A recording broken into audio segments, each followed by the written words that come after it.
जब भोले बाबा के ऊपर डाल दिए राम जी, तब भोलेनाथ ने कहा अच्छा प्रभु ऐसी बात है तो ये भारत का भूमि है, यहाँ जुगाड़ चलता है, चलता है।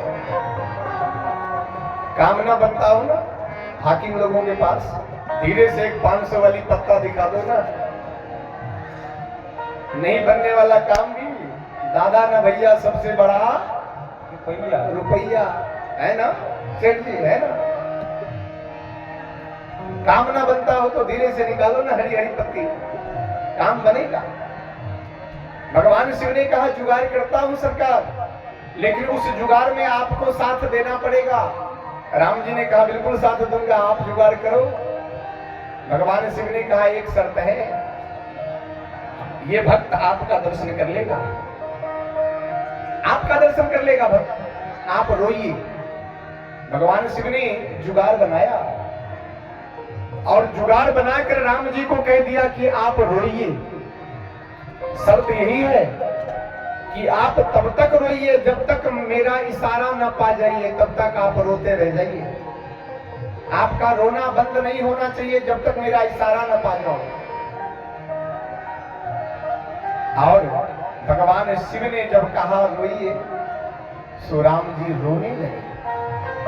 मां कौशल्या के गोदी में अचानक खेलते हुए राम जी रोने लगे सरकार, खेलते हुए राम जी। और जब रोने लगे तब तो मां का हृदय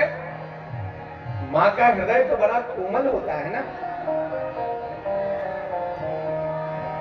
आप जानते हैं। आप जो दूध से जो छाली निकालती है और छाली निकालने के बाद जब उसको मथती है तो उसमें से क्या निकलता है, माखन निकलता है, माखन। वो माखन जितना कोमल होता है ना, उससे कहीं ज्यादा गुना कोमल मां का हृदय होता है। मां का हृदय कितना कोमल है इसकी तुलना कहीं मिलता ही नहीं महाराज, मिलता ही नहीं। मां कौशल्या एक तो चौथे पन में पुत्र प्राप्त हुआ और खेलता हुआ लाला रोने लगा।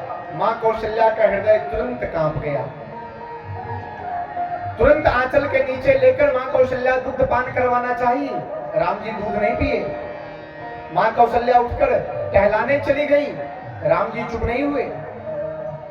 मां कौशल्या बहुत कोशिश कर ली कि राम जी चुप हो जाए, लेकिन चुप नहीं हुए। महाराज दशरथ जी आए, चुप करवाने का कोशिश किया, राम जी चुप नहीं हुए। दासियां आई, राम जी को चुप करवाई, लेकिन राम जी चुप नहीं हुए। चुप होंगे भी तो कैसे, भोले बाबा को वचन दे दिया है कि चुप नहीं होऊंगा।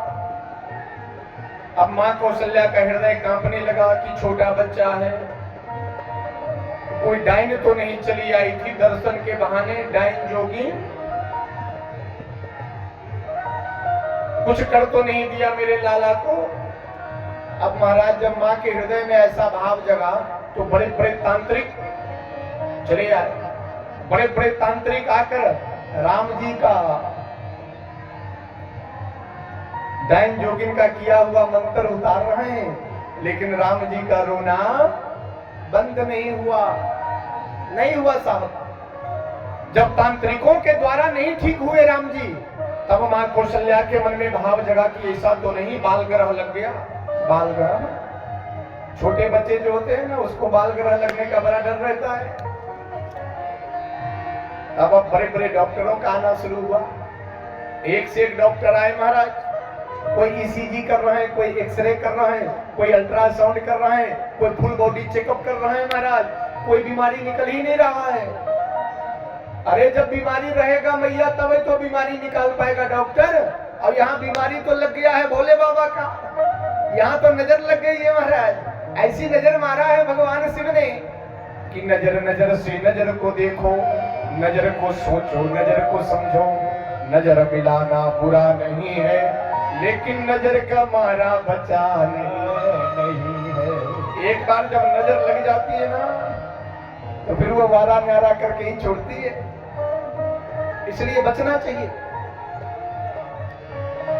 बड़े बड़े डॉक्टर आकर चले गए, ठीक नहीं हुआ।